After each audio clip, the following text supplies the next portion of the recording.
أشكرك وأحمدك ورضيت يا يسوع النور العالمي. أنت رب الأرباب بقولك يقول يسوع: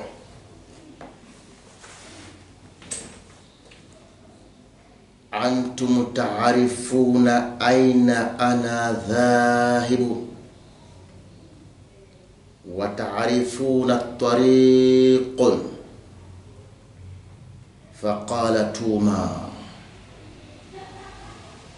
يا سيد، لا نعرف أين أنت ذاهب، فكيف نعرف الطريق؟ فأجابه يسوع: أنا هو الطريق والحق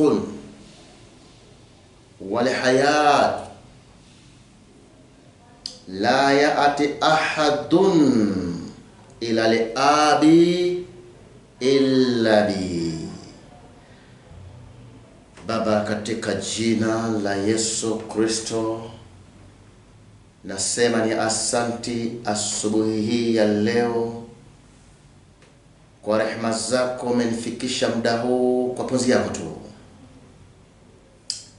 Nakushukuru kwa hiyo zawadi ambayo umenipa na amana kubwa sana ambayo nitaulizwa kwayo. Napoanza fundisho hili la madai ya Waislamu na majibu yake na mafundisho yake kuhusu dini ya manabii na mitume, naomba oniongoze vizuri. Nifinyange, oniondolie kibri, maringo, majivuno. Lolote nitakalofanya hapa ni kuinua wewe, sijinue. Mapungufu yote niondolee. Tazamaji mdogo kwa mkubwa na mkabidhi mikononi mwako. Mlinde vizuri, mpe ufahamu mzuri wa kiroho, na kwamba Mungu aliye hai, kondoo wakambao si waziri hili wawalete wewe. Jina lako litukuzwe, ni katika Kristo nimeomba na kuamini. Amen. Karibu katika mkanda mzuri, katika fundisho zuri, popote ulipo, na kualika bila tashwishi kwa rehema zake Mwenyezi Mungu aliye hai. Mikanda ambayo nimetoa kwa neema na kwa qudratullah, kwa kudra ya Allah kama wanavyoita wenyewe wenye lugha, basi si kwa pumzi yangu wala si kwa madaha yangu, bali ni kwa neema za Yesu Kristo alladhi huwa hayyu. Sasa hapa nimekuja na mada nyingine, mada ambayo ni miongoni mwa mada hatari kubwa wanazozitumia. Hatari yake iko wapi? Ni mbaya? Naam, si mbaya, ni nzuri, sadakta sana. Wanaitumia sana Waislamu kuwasilimisha Wakristo, na mkiwa na uhakika kwamba hii ni miongoni mwa mada ambazo zimewasilimisha Wakristo wengi sana. Kidogo niketi vizuri.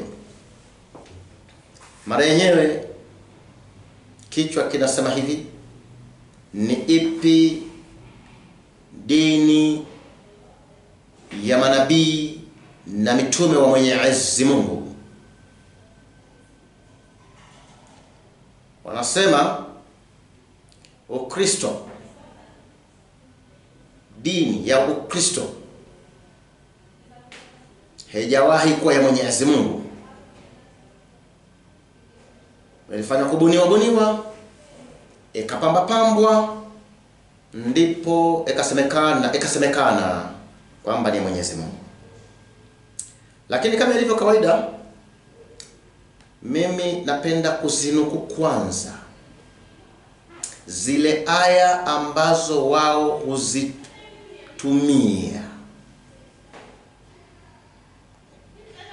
kwa kuthibitisha madai yao. Nikisha zinuku zile aya za kuthibitisha madai yao, ndipo sasa nazijibu yani, ndipo vile vile nafundisha na somo lina makinika namna hiyo. Sasa hebu naangalie baadhi ya aya ambazo wao huzitumia na kuthibitisha madai yao kwamba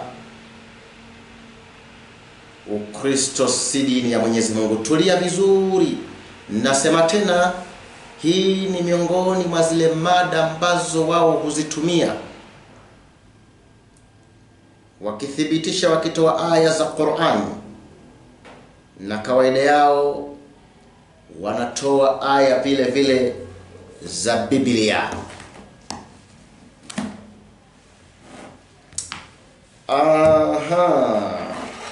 Tangulia kusoma kitabu al-Haya, kitabu kitakatifu, kitabu chenye uzima, Biblia takatifu hii hapa katika lugha al-Arabia. Sasa mimi nataka niende moja kwa moja katika zile hoja zao ambazo wanadhibitisha kwamba Ukristo si dini. Nipe masikio haya ya kimwili, lakini mno na kudai onipe masikio ya kiroho, mpendwa katika jina la Yesu Kristo. Sasa naanza vizuri kidogo hapa, nataka tufuatane vizuri bila haraka. Wanasema Waislamu Ukristo si dini ya Mungu, wala haitakuwa ya Mungu, na mpango wa kuwa Ukristo kuwa dini ya Mungu haupo. Sasa sikiliza aya hizi wanazonukuu. Qur'ani sura ya 2 aya yake ya 213. Hii kwanza sitaisoma katika lugha al-Arabia, nitaisoma katika Kiswahili, kisha katika majibu ndo nisome katika lugha al-Arabia. Wanasema Qur'ani sura ya 2 aya 213, watu wote walikuwa dini moja ya haki aliyokuja nayo Nabii Adam, kisha wakahtilifiana. Watu wote walikuwa dini moja ya haki aliyokuja nayo Nabii Adam. Kwa mujibu na kwa imani kama fundisha Waislamu wanajua Adam alikuwa nabii. Tuambatane usichoke, ndio naanza. Basi Mwenyezi Mungu akawaleta manabii watoao habari njema na waonyao, na pamoja akawaleta Osmane, na pamoja nao akawateremshia vitabu vilivyoshikamana na haki, ili vihukumu baina ya watu katika yale walioختلفiana, na hawakuختلفiana katika hayo ila wale waliopewa vitabu hivyo baada ya kuwafikia hoja zilizo wazi. Kwa sababu ya uhasidi uliokuwa baina yao, ndipo Mwenyezi Mungu akawaongoza walioamini kuendea haki katika yale walioختلفiana kwa idhini yake. Na Mwenyezi Mungu humuongoza amtakaye kuendea njia iliyonyoka. Natumia tafsiri hii ambayo ni Al-Farisi hii, na hii ndio wanaitumia sana katika nchi hizi: Kenya, Tanzania, Uganda kwa wale wanaofahamu Kiswahili, Rwanda, Burundi, DRC na baadhi ya nchi ambazo sehemu ya hizo nchi inakamata Kiswahili. Hii ndio tafsiri wanaitumia sana. Ndio kwa sababu nimeitumia sana, lakini zipo nyingi tu. Sasa kwa hiyo aya umeisikia, Adam, watu wote yani walikuwa dini moja ya haki aliyokuja nayo Nabiiullah Adam. Lakini kwa bahati nzuri hiyo aya wanakwambia Waislamu haijataja dini, haijataja jina la dini. Tunaendelea. Wanatoa aya pale wamekusudia nini? Samahani. Wamekusudia kwamba watu wote walikuwa na dini moja ya haki aliyokuja nayo Nabii Adam. Si dini mbili, si dini tatu, si dini kibao. Wanakimbilia katika Qur'ani sura ya 42 aya yake ya 13. 42:13 hapa kidogo nitapasoma katika lugha ya Arabia. Kuna kitu tunatafuta katika lugha ya Kiarabu hapo. 42:13 al-Qur'an wasema hivi, sikiza vizuri, nasiwe na haraka. Huu mkanda mikanda yote ambayo mimi naitoa ni ya kukufundisha wewe na kukukumbusha wewe. Siitoi mikanda kwa sababu ya kutaka kusifiwa, bali nionekane. Bali istaiqadhu ayuha naimu, amka wewe ambaye umelala, hususan wewe ambaye unajua Yesu ni Bwana wa mabwana. Amka toka usingizini. 42:13 Qur'an nasema, ndio nisome tafsiri yake. Na sababu zangu za kuisoma hapa kwa sababu katika majibu utakuwa shanielewa.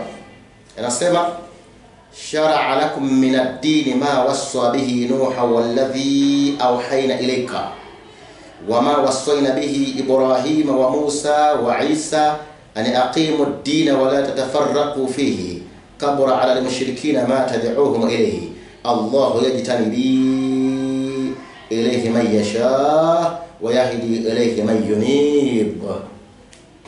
Amekupeni sheria dini ile aliyomhusia Nuhu na tuliyokufunulia wewe na tuliyowahusia Ibrahimu na Musa na Isa Yesu, yani kwamba simamisheni dini wala msifarekeane kwayo kwa ajili ya dini. Ni ngumu kwa wenye kushirikisha dini hii unayowaitia. Mwenyezi Mungu humchagua kwake amtakaye na kumuongoza kwake aelekeaye kwake. Maana kwamba dini ambayo imefunuliwa Nabii Muhammad kwa imani yao na kwa mujibu wa aya wanayoisoma, ile dini aliyokuja nayo Nabiiullah Muhammad ndio ile dini ambayo alikuja nayo Ibrahim. Wameanza kumtaja nani? Nuhu, Ibrahim, Musa na Isa. Yesu, kwamba dini ile aliyokuja nayo Nabiiullah Muhammad alayhi salawatullahi wasalamuhu alayhi ndio dini ile ambayo hao manabii wakubwa wametajwa walikuja na dini hiyo.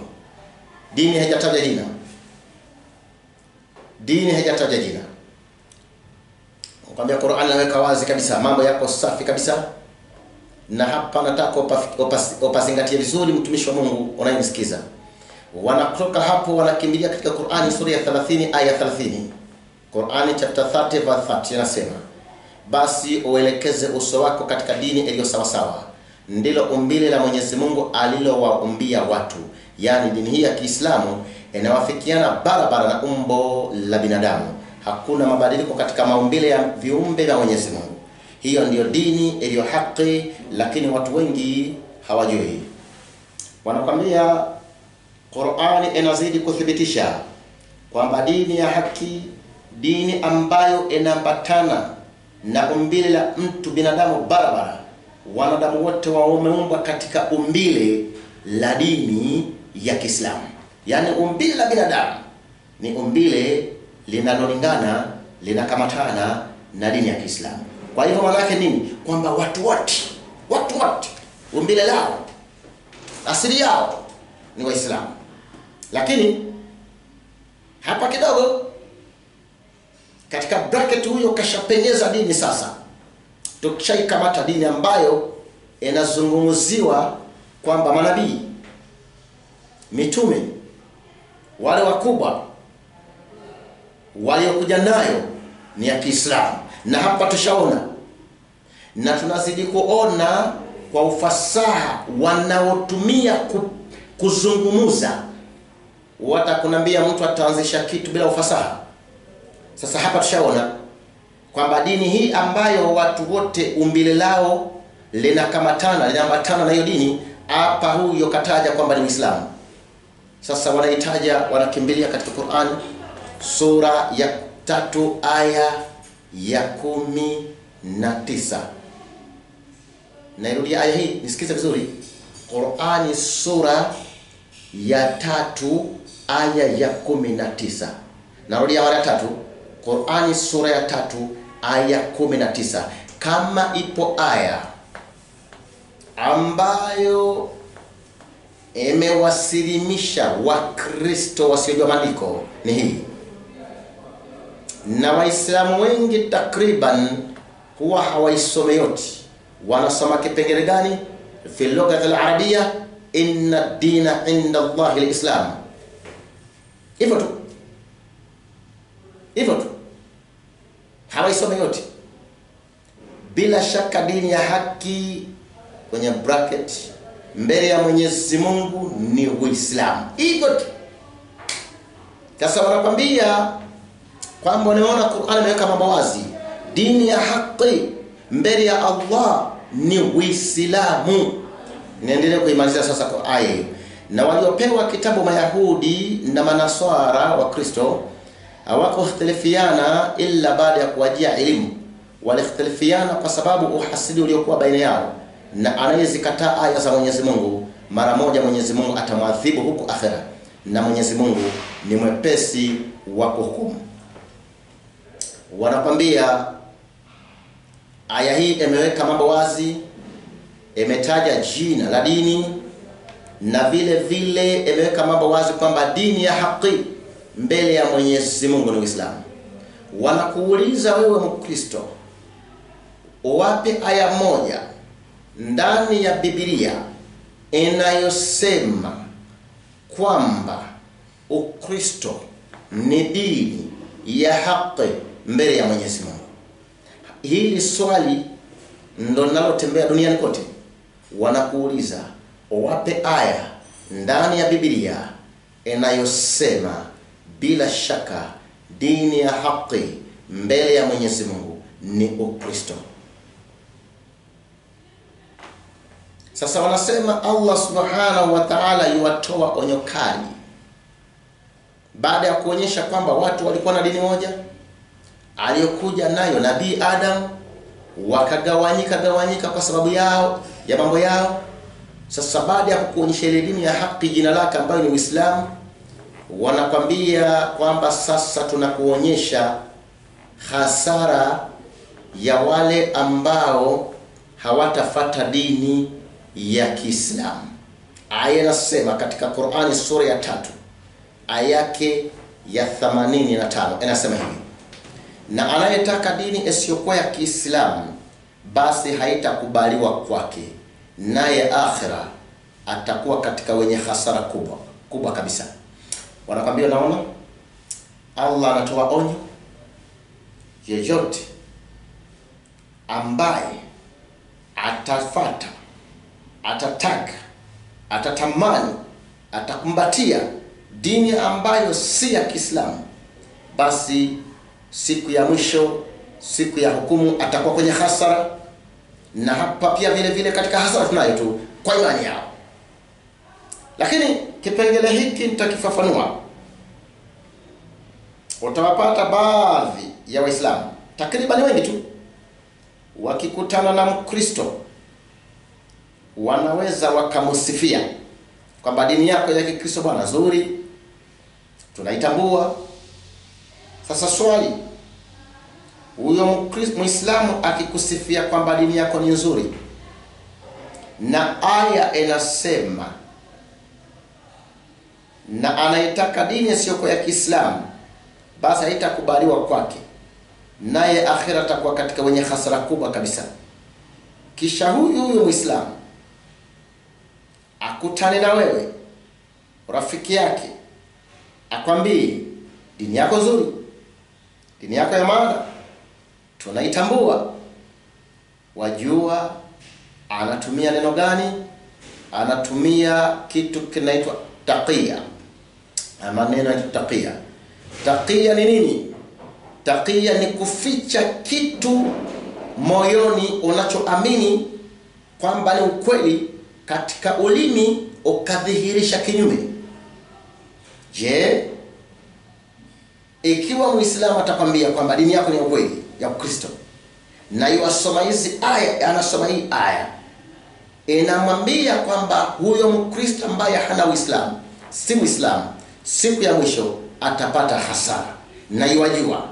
Na kama kuna aya ambazo Waislamu wote duniani wanazijua, maamuma, alim, nani, yani msomi asiyekuwa msomi, mfasi tu, hizi aya za dini, kuna aya ambazo Waislamu hawakose kuzifahamu, mdogo kwa mkubwa, msomi kwa asiyekuwa msomi. Aya zinazosema qul huwallahu ahad, sema Mwenyezi Mungu ni moja, Allahu samad, Mwenyezi Mungu anayekusudiwa na viumbe vyake vyote, yani kuomba ukiwa na shida. Lam yalid, hakuzaa, wala yulad, wala hakuzaliwa, wala yakul lahu kufuwan ahad, wala hakuna hata anayefanana naye hata moja.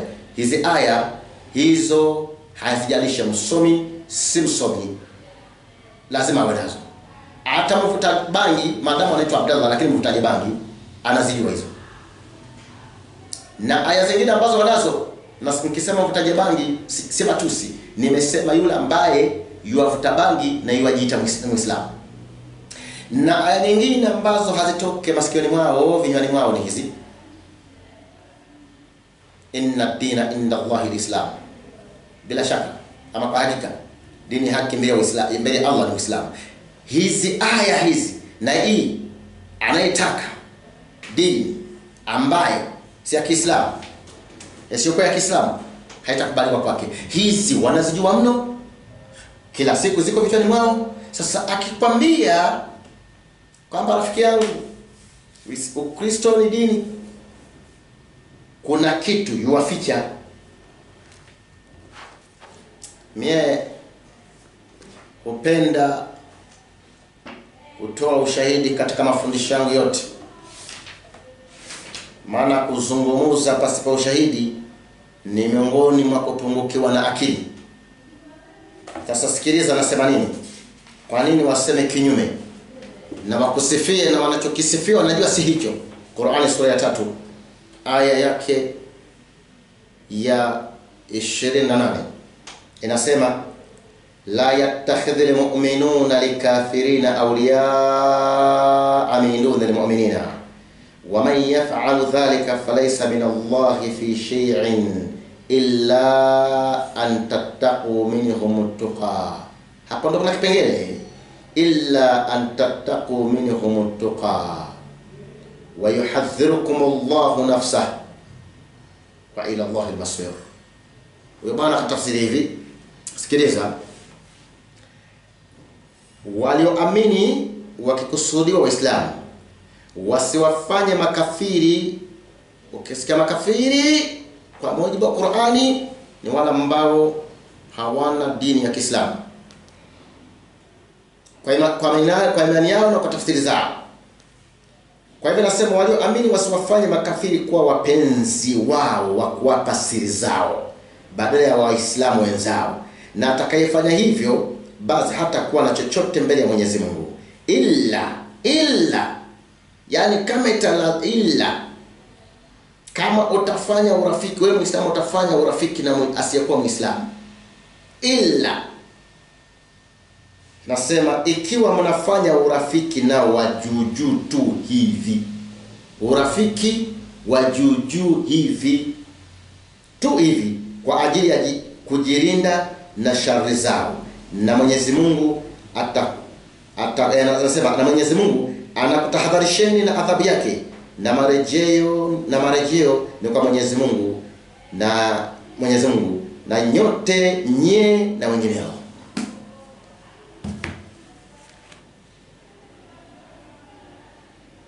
Upo urafiki wa jujutu, urafiki kamili Muislamu kwa Muislamu.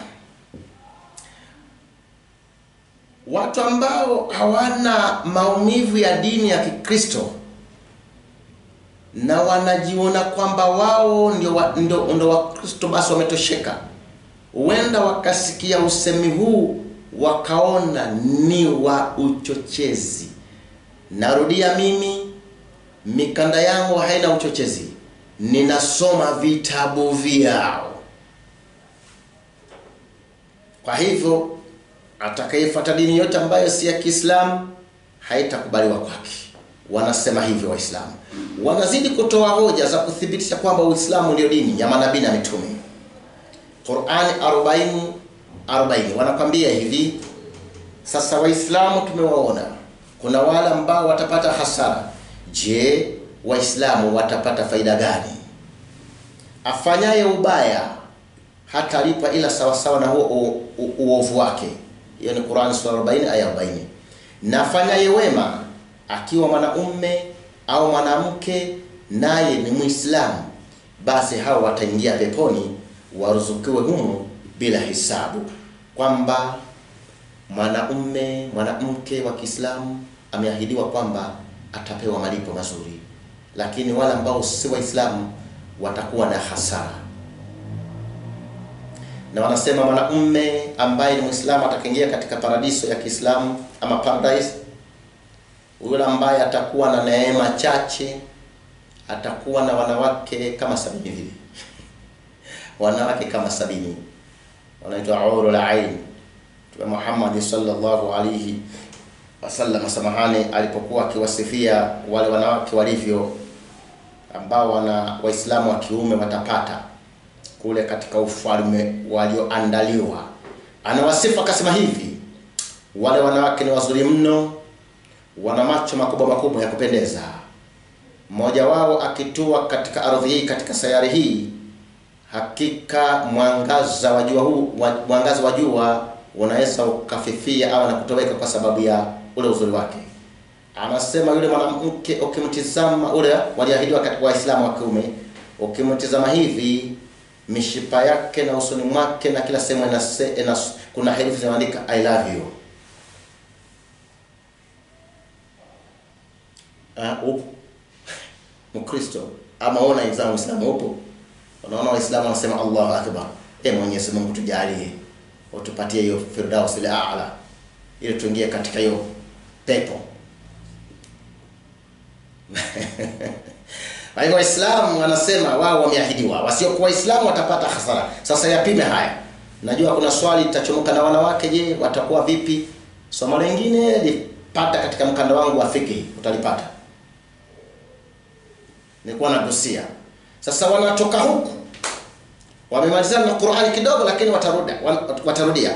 Wanakwambia kwamba sasa tuingie kwenye Biblia, tuyaulize mavazi ya manabii na mitume yalikuwa ni haya ya Kikristo ama ni ya Kiislamu.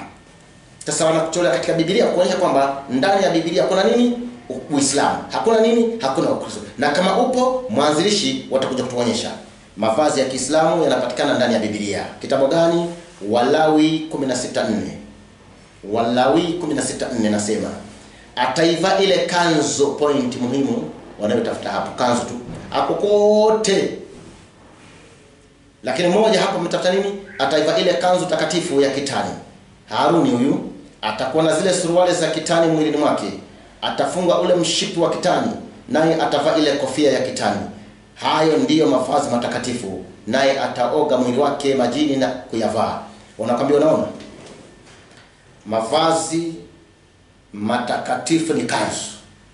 Haruni alikuwa yovaa kanzu. Kwa hivyo kwa sababu alikuwa yovaa kanzu, alikuwa na Muislamu. Wanalinganisha na Qur'ani sura ya 12 aya yake ya 17 mpaka 18. Qur'ani 12 aya 17 18. Nini wanatafuta hapa? Kuna kisa cha Yusuf yule, lakini kidogo ndani ya Qur'ani kimekuja tofauti kidogo. Wanasema hivi, wakasema kisa ambacho ndugu zake walipotaka kumuua, wakasema baba yetu, wamerudi wale ndugu zake na habari ya uongo. Hakika tulikwenda kushindana mbio na tukamwacha Yusuf penye vyombo vyetu, basi mbwa mwitu akamla, lakini wewe utatuamini kwa haya tunayokwambia, ingawa tunasema kweli. Na wakaleta juu ya kanzu yake, hiyo ndio point wanatafuta, wakaleta juu ya kanzu yake damu ya uongo.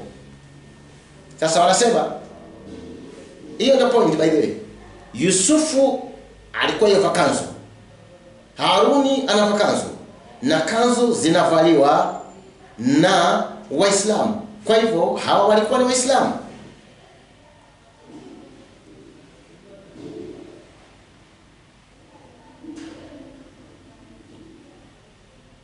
Wanakwambia kwamba hayo masuti na matai tunayovaa hayamo katika Biblia, kuonyesha kwamba dini ya kubuni. Tena wanakejeli sana. Kejeli yenyewe sitaki kuitoa kwenye DVD hapa. Hebu pata hiki kitabu, utaona vile nimeelezea kejeli yao. Wanakimbilia baada ya kanzu, wanakimbilia katika Timotheo wa kwanza sura ya 2 aya ya 9. Timotheo wa kwanza 2:9. Vivyo hivyo wanawake na wajipambe kwa mavazi ya kujistiri, pamoja na adabu nzuri na moyo wa kiasi, si kwa kusuka nywele wala kwa dhahabu na lulu, wala kwa nguo za thamani. Wanakwambia, unaona? Biblia inasema wanawake wavae mavazi ya kujistiri, si kutembea uchi. Wanasema, hebu paragrafi wacha nisome wanavyotafsiri wao. Wanawake nao wana mavazi yao buibui. Kulingana na Timotheo wanasema ni buibui. Yametajwa na kuamrishwa wao wanafaa hivyo. Lakini kinyume chake, hii dini ya kubuni ya Kikristo, wanawake wanatembea uchi kabisa. Na zaidi hata makanisa yao wanawake wanakwenda wakiwa uchi wa mnyama. Sasa huwezi ukatofautisha vilabu na vya pombe na makanisa. Na ukiangalia zaidi, afadhali vilabu vya pombe kuliko haya yanayojiita eti ni majengo ya ibada, yani makanisa. Ndiyo unaona uzinifu makanisani mwingi kupita kiasi, na huko shetani akiwadanganya eti Mungu aangalie mavazi bali roho ya mtu. Kwani hamuone kuwa mnaipinga Biblia hiyo yenu? Lakini ni kawaida kwa makafiri wote, kazi yao ni kupingana ukweli wa kila aina. Timotheo anasema wanawake wajipambe, wasitembee uchi. Sasa wanakwambia kumbe Biblia inafundisha Uislamu na mavazi ya Kiislamu. Kumbuka hizi aya wanazitoa, na kuna watu hawajui Biblia, hawajui lengo na kusudio la aya za Biblia, na Qur'ani ndo kabisa hawajui. Wao nitakwambia watabaki katika Ukristo, watakwenda sehemu gani? Mtazamaji jaza mwenyewe. Wanalinganisha Timotheo hiyo na Qur'ani sura ya 33 aya yake ya 59. Ewe mtume, yani Muhammad, waambie wake zako na binti zako na wanawake wa Kiislamu wengine, waambie wajiteremshie uzuri nguo zao. Kufanya hivyo utapelekea upesi wajulikane kuwa ni watu wa heshima, ili wasigudhiwe. Na Mwenyezi Mungu ni mwingi wa kusamehe na mwingi wa rehema. Wanakwambia, unaona, Biblia na Qur'ani vitambatana kwamba wanawake ambao wanamcha Mungu wanafaa wavae mavazi ya kujistiri, si kutembea uchi kama vile tumeona. Na hapo kwenye uchi, wanawake kutembea uchi, wao wanadharau, na sijui wewe mtazamaji unaonaje. Lakini wao wanasema ule ndio Ukristo unaowaambia watu watembee uchi. Tutakuja katika majibu. Sasa wanasema Biblia inafundisha wanawake kujistiri Kiislamu, yani mavazi ya Kiislamu inaambatana na Qur'ani. Wanakwenda katika Kumbukumbu. Wanakwenda katika Kumbukumbu aya ya sura ya 22 aya yake ya 5. Wanasema hivi, Kumbukumbu 22:5, kwamba Wakristo wanapingana sana na mafundisho ya Biblia. Mwanamke asivae mavazi ya mpasayo mwanaume, wala mwanamume asivae mavazi ya mwanamke, kwa maana kila afanyaye mambo hayo ni machukizo kwa Bwana Mungu wako. Wanafafanua hivi, maneno haya Wakristo na dini yao ya uongo wanayapinga bila kuficha.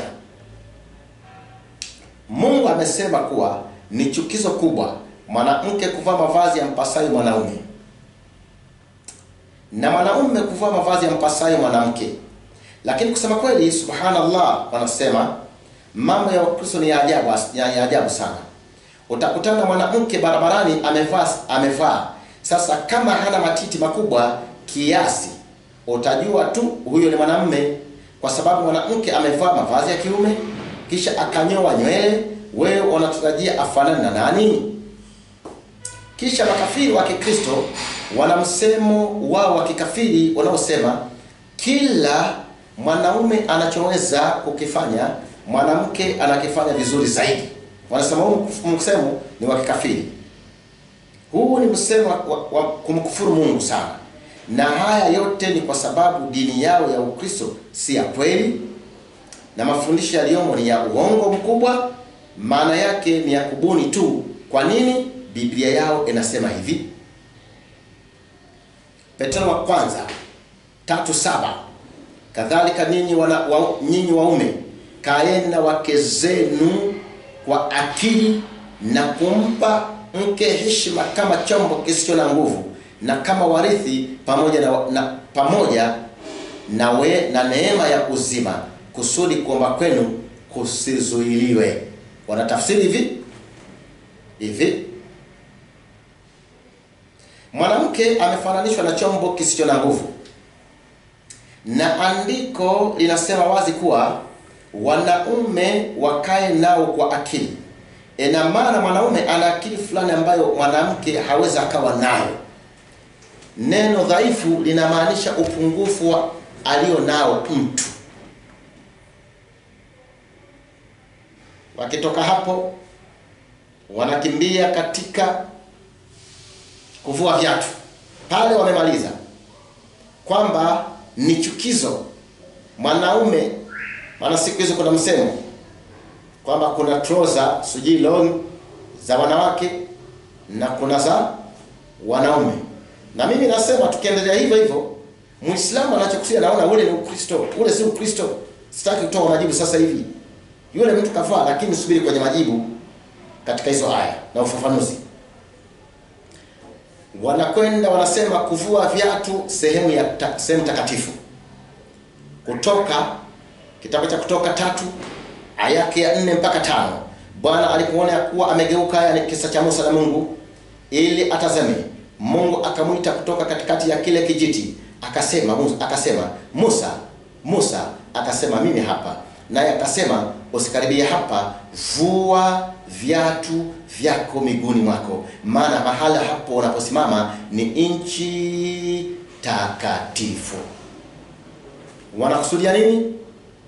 Nabii wa Mungu Musa aliambiwa avue viatu kwa sababu pala alipokuwa palikuwa ni patakatifu. Manake mahali unapokwenda kukutana na Mungu wako ni patakatifu. Leo sisi wanasema tunaingia makanisani, mahala pa Mungu, pa kukutania Mungu, mahala patakatifu na viatu. Ila wanazidi kusema Waislamu, huenda tuna hakika kwamba kanisani hakuna Mungu, na wanatoa aya zifuatazo za kuonyesha kwamba kama tungekuwa na hakika kanisani mahala patakatifu, hatungeingia na viatu, kwa sababu Mungu anamwambia Musa afue viatu. Kwa hiyo Musa alikuwa ni Muislamu. Wanalinganisha Qur'ani hicho kisa, ingawa kidogo kwa utofauti. Qur'ani sura ya 20 aya ya 9 mpaka 12. Na je, imekujia hadithi ya Musa alipouona moto akawaambia watu wake alikuwa nao, ngojeeni, hakika nimeona moto, huenda nikakuleteeni kijinga katika huo, au mwongozaji katika moto huo, wa kutuonyesha njia. Alipokuwa Musa anatoka Midian anaelekea sasa Misri. Basi alipofika akaitwa, ewe Musa, bila shaka mimi ndiye Mola wako, basi vua viatu vyako, hakika wewe uko katika bonde takatifu la Tua. Wanakwambia unaona, ndani ya Biblia Musa anavua viatu, ndani ya Qur'ani Musa anavua viatu, kuonyesha Musa alikuwa ni Muislamu, na sisi Waislamu tunavua viatu. Kwa hivyo tunafuata Musa. Nyinyi Wakristo mnafuata nabii gani? Kutawadha wakati wa ibada. Kutoka 30:17-18. Fanya na birika la shaba na tako lake la shaba ili kuogea, nao utaliweka kati ya hema ya kukutania na madhabahu, nao utalitia maji, na Haruni na wanawe wataosha mikono yao na miguu yao humo. Wanakwambia unaona sasa, Haruni, Musa, karne hiyo yote watu walikuwa natawadha, na wanaotawadha kabla ya kuingia mahala patakatifu kwa ibada ni kina nani? Ni Waislamu. Kwa hivyo wale manabii walikuwa nini? Waislamu. Nyinyi Wakristo hamjijui, hamjifahamu, hamjitambui. Kumbuka hizi aya narudia, zinatolewa mbele ya Mkristo ambaye kazi yake ni Bwana asifiwe, nimeokoka, nalala na Yesu, naamka na Yesu, natembea na Yesu, nakula na Yesu. Ndio hizi aya zinatolewa. Pastor wake hajawahi kumfundisha namna ya kuzijibu. Watarajia huyu Mkristo atakwenda sehemu gani? Wanakimbilia na kulinganisha katika Yohana 13 aya ya 5 mpaka ya 10. Kisha akatia maji Yesu Kristo katika bakuli, akaanza kuwatawadha wanafunzi miguu, na kuifuta kwa kile kilemba alichokifunga. Hivyo yuaja kwa Simoni Petero, huyu akamwambia, Bwana, wewe wanitawadha mimi miguu? Yesu akajibu akamwambia, nifanyalo wewe hulijui sasa, lakini utalifahamu baadaye. Petero akamwambia, wewe hutanitawadha miguu kamwe. Yesu akamwambia, kama nisipokutawadha huna shirika nami. Simoni Petero akamwambia, Bwana, si miguu yangu tu, hata mikono yangu na kichwa changu pia. Yesu akamwambia, Yeye aliyekwisha kuoga hana haja ile ya kutawadha miguu, bali yu safi mwili wote. Nanyi mmekuwa safi, lakini si nyote. Nini maana yake? Wanakwambia hiyo ni Biblia. Agano la Kale na Agano Jipya linatufundisha kuwa kutawadha ni jambo la lazima bila kupinga kabisa. Yesu kasema kuwa anayekataa kutawadha hana shirika naye. Sasa nyinyi wa Kristo, kwani wa Kristo, yani nyinyi wa Kristo, kama hamtawadhi, na ni kweli hamtawadhi kabisa, ushirika wenu uko wapi? Maana hamko na Yesu kabisa. Yeye na wanafunzi wake walikuwa wakitawadha kama sisi Waislamu tunavyofanya, kuonyesha kuwa Yesu alikuwa Muislamu kamili. Wakati wa Musa pia tumeona walikuwa wakitawadha wakati wa ibada. Qur'ani pia kama kawaida inathibitisha, wanasema habari ya kutawadha. Qur'ani sura ya 5 aya yake ya 6. Enyi mlioamini, mnaposimama ili mkasali, basi osheni nyuso zenu na mikono yenu mpaka vifundoni na mpaka vichwani vyenu, na osheni miguu yenu mpaka vifundoni. Na mkiwa na janaba, basi ogeni. Na mkiwa wagonjwa au msafarini, au mmoja wenu ametoka chooni, au mmeingiliana na wanawake na hamkupata maji, basi kusudieni tayamamuni udongo mchanga ulio safi, na kuupaka nyuso zenu na mikono yenu. Hapendi Mwenyezi Mungu kutieni katika taabu, bali anataka kukutakaseni na kutimiza neema yake juu yenu, ili mpate kushukuru. Hapa sasa wanakwambia, unaona aya ya Biblia na Qur'an vinafundisha kutawadha. Kwa hivyo samahani, wanaotawadha ni Wakristo ama ni Waislamu? Jibu linakuja kwamba ni Waislamu ndio wanatawadha. Kwa hivyo Yesu alifanyaje? Katawadha, wanafunzi wake wakatawadha. Qur'an inasemaje kutawadha? Wanakwambia hata kama huna maji unatayamma, kama mlivyosikia. Wengine wajui kutayamma. Kutayamma maana yake Muislamu amekosa maji, ni wataka kuswali, ama ametoka chooni kama ilivyoelezwa katika aya, unatafuta kwenye mchanga, unapiga viganja vya mkono hivi pole pole tu, sio kama unafanya mashindano ya kupigana, taratibu hivi, kisha unatoa mchanga kiasi yani, kisha unapitisha kwa uso na hapa kwa mikono, na wengine wanasema unaweza kumcheka kwa miguu. Inakuwa umefanya kitendo badala ya maji, maana hakuna maji, ama wewe ni mgonjwa hauwezi kutumia maji. Hilo ni somo refu, sitaki kulichanganya hapa. Kwa hiyo kidokezo na hakika umenikamata.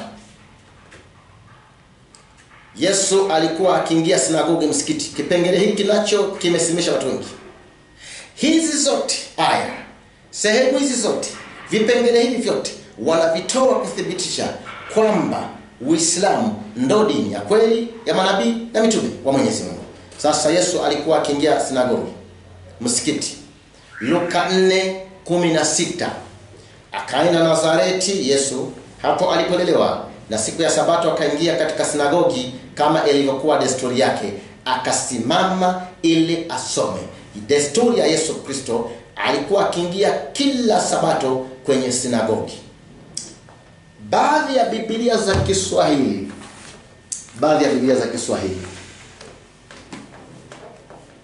ukisoma nyuma ya Biblia ile kamusi ama maelezo ya maneno magumu, baadhi ya Biblia za Kiswahili, swali zile za zamani, pana tafsiri, si aya ya Biblia, pana tafsiri, pana kurasa zimetengwa za kufafanua maneno. Sasa uko nyuma Waislamu wanakutumia sana kusilimisha watu. Ukienda katika herufi ya S utapata neno sinagogi limetafsiriwa sinagogi, msikiti wa Wayahudi. Kwa hivyo wanapoona hapa kwamba akaenda Nazareti, hapo alipolelewa, na siku ya Sabato akaingia katika sinagogi kama ilivyokuwa desturi yake, akasimama asome, wanakwambia sinagogi kwa mujibu wa tafsiri ya nyuma ya Biblia ni msikiti. Yesu anaonekana anaingia wapi? Msikitini. Ilikuwa desturi yake, kawaida yake. Wanakuuliza, wanaoingia msikitini ni Waislamu ama ni Wakristo? Hujui jibu, Uona habari, unasema ni Waislamu. Yesu aliingia wapi? Msikitini. Alikuwa dini gani? Aidha ni kimya ama useme Muislamu. Ukinyamaza balaa, ukitikia balaa zaidi. Sasa utafanyaje? Toa jibu. Nasema ndani ya Biblia hamna aya inayosema sinagogi ni msikiti ndani ya Biblia. Na katika majibu tutakuja kuangalia hili neno sinagogi maana yake nini kwa urefu. Sasa nakwambia kusema kweli Yesu hajui habari za kanisa kabisa. Hakuwahi kuchungulia kanisani wala kukanyaga. Yesu anachokijua alikuwa akiingia sinagogi ambao ni msikiti. Wanakwambia wakati wa ibada lazima kuelekeza uso sehemu fulani. Waislamu wanapokuwa wanafanya ibada misikitini, natumia neno misikitini, lazima waelekeze nyuso zao Saudi Arabia kule Makkah. Sasa wanasema hilo wanalolifanya linaashiria kwamba ni Uislamu, na walifanya kabla yao mitume na manabii hususan wa Israeli kuonyesha walikuwa ni Waislamu. Wapi? Kumbukumbu la Torati 12 aya yake ya 5 mpaka ya 6. Lakini mahali atakapochagua Bwana Mungu wenu katika kabila zenu zote apaweke jina lake, maana ni makao yake, elekezeni nyuso zenu hapo, nawe wende huko. Pelekeni huko sadaka zenu za kuteketezwa na dhabihu zenu na zaka zenu na sadaka ya kuinuliwa ya mikono yenu na nadhiri zenu na sadaka zenu za hiari na wazaliwa wa kwanza wa makundi yenu ya ng'ombe na ya kondoo. Wanakwambia Biblia iko very clear. Watu walikuwa kumbe ni Waislamu, wanaoelekeza nyuso zao sehemu fulani wa kufanya ibada ni Waislamu. Kwa hivyo Taurati inatambua kwamba wale mitume na manabii Mungu alikuwa amewapatia dini gani? Ya Kiislamu. Wanalinganisha Qur'ani pia hiyo aya kumbukumbu la Torati 12:5-6 wanalinganisha na Qur'ani 2:114. Kwa yakini tukiona unavyogeuza uso wako mbinguni, basi tutakugeuza kwenye kibla ukipendacho. Basi geuza uso wako upande wa msikiti mtakatifu Al-Kaaba, na popote mnapokuwa zielekezeni nyuso zenu uliko msikiti huo, na hakika wale waliopewa kitabu wanajua kwamba hiyo ni haki itokayo kwa Mola wao, na Mwenyezi Mungu si mwenye kughafirika na yale wanayoyatenda. Umenipata? Kwamba Qur'an na Biblia vinafundisha Uislamu, vinafundisha kitendo wa Uislamu. Miskini kuna pale mtu yani yuko hivi anaona yani kanisani miaka yote kumbe ankuampotea, anasilimu. Na unajua kusilimu ni maneno tu, maadamu anatamka kwa nia, kwa imani, maneno tu, ashhadu an la ilaha illa Allah wa ashhadu anna Muhammad abduhu wa rasuluhu bas. Lakini siku hizi shahada zimeongezwa maneno milioni kama sijui ngapi. Sio ashhadu an la ilaha illa Allah wa ashhadu anna Muhammadar rasulullah wa ashhadu anna Isa yani hapo kwa Isa yani Yesu sijui si shahada ni mbili shahada tayari bwana, mbona muongeze vitu vingi? Ndio maana yake umezipata hizi aya. Waislamu tunasujudu wakati wa ibada. Wanasema sasa Biblia na Qur'ani vinafundisha Uislamu kila kitendo. Hii dini ya kubuni ya Ukristo ndiyo imekuja kuleta balaa. Kusujudu maana yake ni kuweka paji la uso kwenye ardhi, hivyo ukasujudu. Inasema Qur'an 48 aya yake 29, Muhammad ni mtume wa Mwenyezi Mungu na walio pamoja naye ni wenye nyoyo thabiti mbele ya makafiri na wenye kuhurumiana wao kwa wao. Utawaona wakiinama kwa kurukuu na kusujudu pamoja wakitafuta fadhili za Mwenyezi Mungu na radhi yake. Alama zao zi katika nyuso zao kwa athari ya kusujudu. Huu ndio mfano wao katika Torati na mfano wao katika Injili. Imetajwa hivi. Umeona hapo kwamba kule kusujudu na kusujudu pia kumetajwa katika za Injili Kametuwekaje katika nini? Taurati na vitabu vingine. Kwa hivyo sisi ambao hatusujudu kama wao wanavyosujudu, sisi tunapinga Biblia na mafundisho ya Kiislamu. Wao wanasujudu, watu wasujudu. Wanatoa, yani watu walisujudu na wanasujudu, kuonyesha ni Waislamu na watu walikuwa ni Waislamu. Wanalinganisha na kitabu cha Nyakati wa Pili. Nyakati wa Pili 7:3.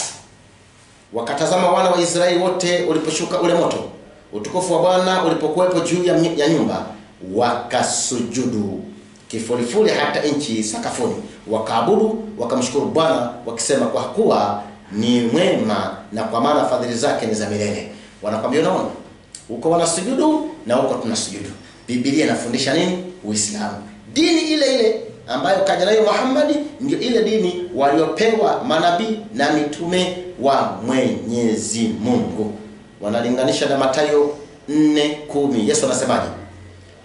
Ndipo Yesu alipomwambia, nenda zako Shaitani, kwa maana imeandikwa, msujudie Bwana Mungu wako, umwabudu yeye peke yake. Wanakwambia unaona, hata Yesu anasema Mungu anasujudiwa. Wanalinganisha na Marko 14:35. Marko 14:35. Akaendelea mbele kidogo, akaanguka kifudifudi akiomba ya kuwa ikiwezekana saa hiyo imwepuke. Yesu naye anaanguka nini? Kifudifudi, yani anasujudu. Alikuwa Muislamu. Sasa wanakuuliza, hii mambo ya sisi kusimama kama vijiti ama kama miti, nguzo fulani kanisani na kukaa kwenye viti wakati wa ibada, tulitoa wapi? Na Yesu alisujudu, wanafunzi walisujudu, akaamrisha kusujudu, na wanaosujudu ni Waislamu. Kwa hivyo Yesu alikuwa Muislamu. Kweli kabisa, Yesu alikuwa mnyenyekevu Muislamu. Wanathibitisha Yesu alikuwa mnyenyekevu, kwa hivyo alikuwa Muislamu. Mathayo 11:29. Jitieni nira yangu, mjifunze kwangu, kwa kuwa mimi ni mpole na mnyenyekevu wa moyo, nanyi mtapata raha nafsini mwenu. Wanakuambia unaona,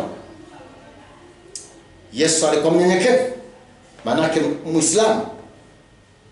Kwa hivyo sisi Waislamu na Yesu ni ndugu wao. Waislamu wao ni ndugu zake nani? Yesu. Yesu ni ndugu yetu kabisa, kwa sababu yeye alikuwa mnyenyekevu Muislamu, na sisi ni wanyenyekevu kama yeye. Tena wanafunzi wa Yesu walikuwa pia ni Waislamu. Qur'ani 3:52. Lakini Yesu alipoona ukaidi wao wameshtadi, alisema, nani watakuwa wasaidizi wangu kuendea katika kuitangaza dini ya Mwenyezi Mungu? Wanafunzi wake wakasema, sisi ni wasaidizi wa kutangaza dini ya Mwenyezi Mungu. Tumemwamini Mwenyezi Mungu na ushuhudie kwamba sisi tumejisalimisha kwa Mwenyezi Mungu, kwamba wao tayari wamesilimu, wao ni Waislamu.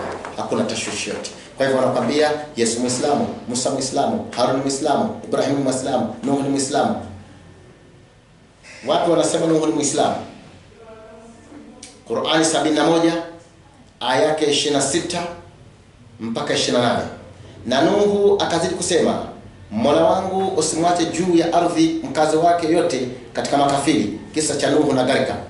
Hakika ukiwacha watapoteza watu wako waliotengenea, wala hawatazaa ila watoto waovu wenye kufuru kama wao. Mola wangu, nighufirie mimi na wazee wangu na kila aliyeingia nyumbani kwangu aliyakuwa ni Muislamu, na Waislamu wanaume na Waislamu wanawake, wala usiwazidishie madhalimu ila mangamizo.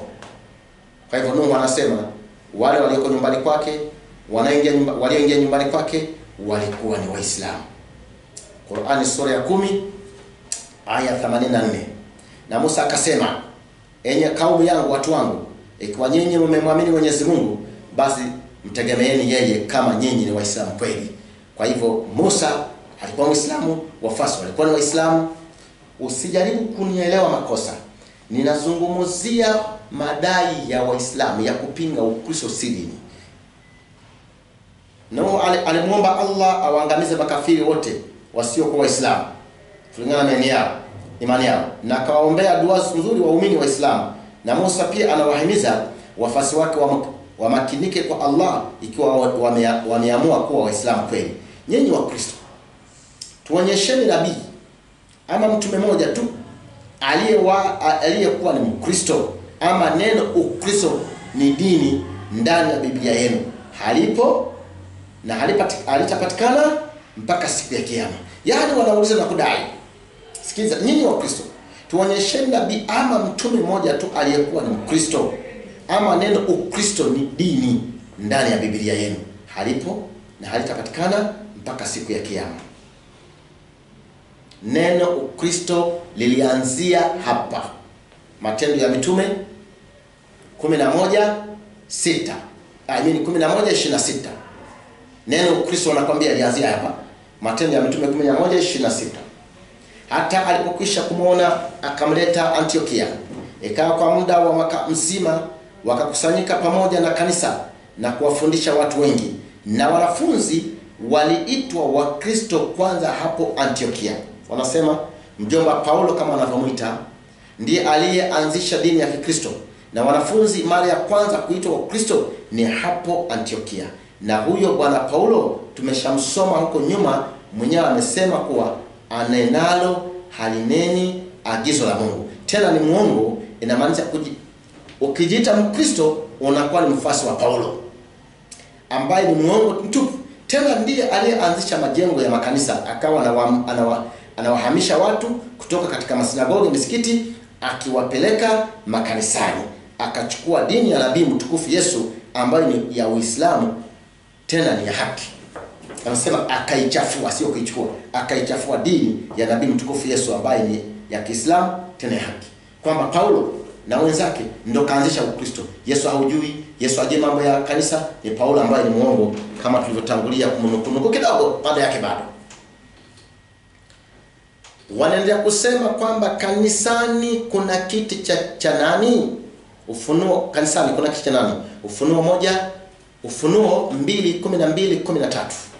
Na kwa malaika wa kanisa liloko Pergamo andika, haya ndiyo anenayo yeye aliye na huo upanga mkali wenye makali kuwili, na pajua okapo ndipo penye kiti cha enzi cha Shetani, nawe walishika sana jina langu, wala hakuikaana imani yangu, hata katika siku za Antipa, shahidi wangu, mwaminifu wangu, aliyeuawa kati yenu hapo akapo Shetani.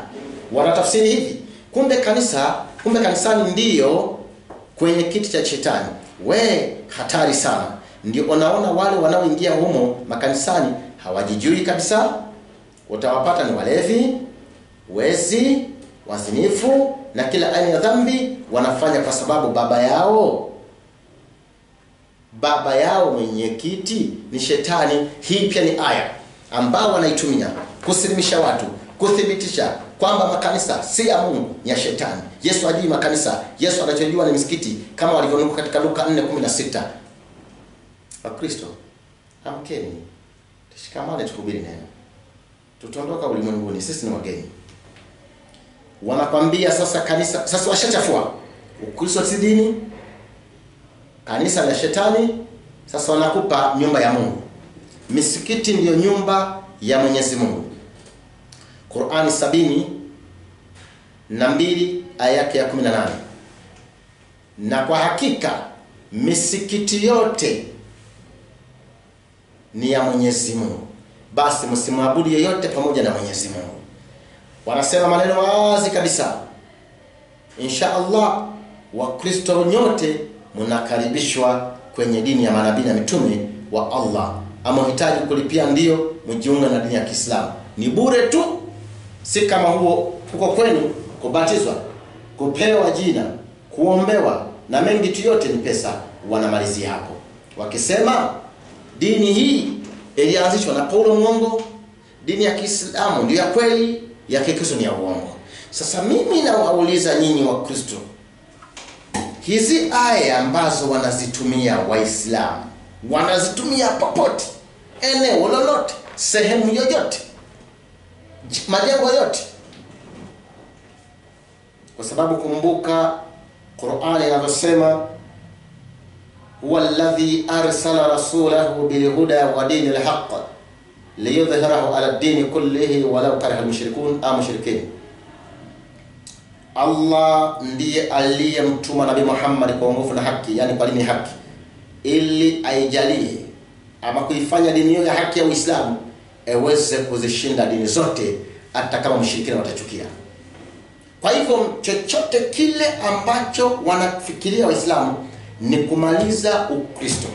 Ukiwa umenifuatilia mikanda hii, umesoma vitabu vyangu, hakika Waislamu wanabidia ajabu. Na mimi kwa hilo, mtazamaji Mkristo, mimi kwa hilo bidii ya Waislamu hapo si walaumu wala sitawadharau. Wenye haki hatuna bidii. Tumebaki sasa sisi kuangaliana. Yaani mpaka mtu kwenda kanisani walazimishwa. Muislamu ikifika saa 7 ya kwenda kuswali hataki kujua wateja ni wangapi. Wewe jiulize, wewe umeenda kanisani mara ngapi? Na ukienda kinachokupeleka kanisani ni nini? Na unapokwenda unatoka ukiwa umebadilika ama unabaki vile vile? Inaumiza sana kuona wenye ukweli wa Kristo wameichukua dini kama mzaha. Mpaka hii dini tunaifanyia kebehi. Leo mpaka vilabu vya madangulo watu wana act kuchekesha watu kutumia Biblia ama dini ya Kikristo, na watu wanapiga makofi. Ebu thubutu kuyafanya hayo katika dini ya Kiislamu. Ukiwachwa hivi hivi, Mungu anajua. Leo mtu akitaka watu wacheke wafurahi, anatumia ukatuni akitoa aya za Biblia ama kubuni lugha ya kumtajataja Yesu kikejeli, dini ya Kikristo kikejeli, ambayo ni mbinu ya watu wa Illuminati kumdhalilisha Yesu Kristo pamoja na dini ya Kikristo.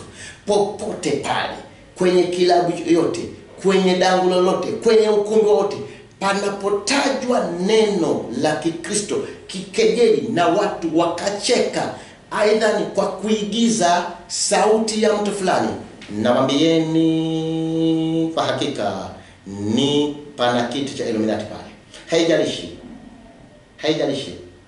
Kipengele hiki huenda kikaudhi watu, lakini ndio ukweli. Sisi wa Kristo tumchangia watu kudharau uokovu ulio bora zaidi. Leo mabishop wakubwa, wazee wa makanisa wamebaki kusema wajua bwana, hata Yesu hakulazimisha watu. Na kweli hakulazimisha watu, lakini alikemea. Kuna tofauti ya kulazimisha na kukemea.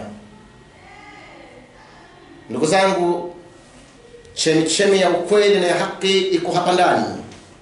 Lakini sikiliza vile wametoa ya madai yao. Kutawadha, kusujudu, kanzu, nini. Unataka kunambia kuna usalama? Kila kukicha angalia vile watu wanavyomiminika katika Uislamu. Sisi tupo tu. Bwana sifiwe sana. Haleluya. Kuna sehemu ya kuyatamka maneno. Nikimalizia mkanda huu, nakushukuru kwa kunipa muda wako, lakini hujanipa mimi huo muda, kwa sababu ni zawadi Mungu amekupa. Tukutane katika majibu yatakayofuata ya kujibu kama kweli, je, Ukristo si dini ya Mungu? Ilibuniwa tu, Uislamu ndio tufate? Basi tukutane kwenye majibu, na baada ya majibu tukutane kwenye mafundisho. Maana kila mada yamebeba mikanda miwili, mitatu haini. Kwa hivyo Mungu aliye hai akujalie wewe ndugu yangu, dadangu, mdogo wangu, mkubwa wangu, tukutane. Lakini pasipo maombi hatuwezi kukutana. Kwa sababu sisi wenyewe tunatembea, lakini tushahukumiwa kitambo watu, na watu kitambo washanunuliwa tuuawe. Sio tuuawe, ni uawe. Ni vile tuna nafasi hajapatikana, na haipatikani mpaka nimalize kazi ya Yesu Kristo aliye hai. Tuombe. Nakushukuru Yesu wangu aliye hai kwa kunipa pumzi nikatoa madai ya Waislamu. Na sasa hivi Yesu, nakuomba nipe pumzi, afya nzuri, niweze kutoa majibu. Namwombea mtazamaji, namwombea mdogo kwa mkubwa. Mungu mbariki, umpe roho ya kufikiria na ya kuyamega maneno kiroho. Mfalme, nakuomba amani moyoni mwangu, ushindi, na unipe nguvu nikutumikie mpaka siku ile pumzi yangu itakavyotoka katika mwili wangu. Naomba unipe uaminifu, unipe subira. Yesu, maadui ni wengi juu yangu, siwezi mimi, ni wewe tu. Basi Mungu niongoze na unisamehe, ni katika jina la Yesu Kristo nimeomba na kuamini. Amen. Tukutane vizuri katika majibu bila wasiwasi. Na Mungu akubariki sana.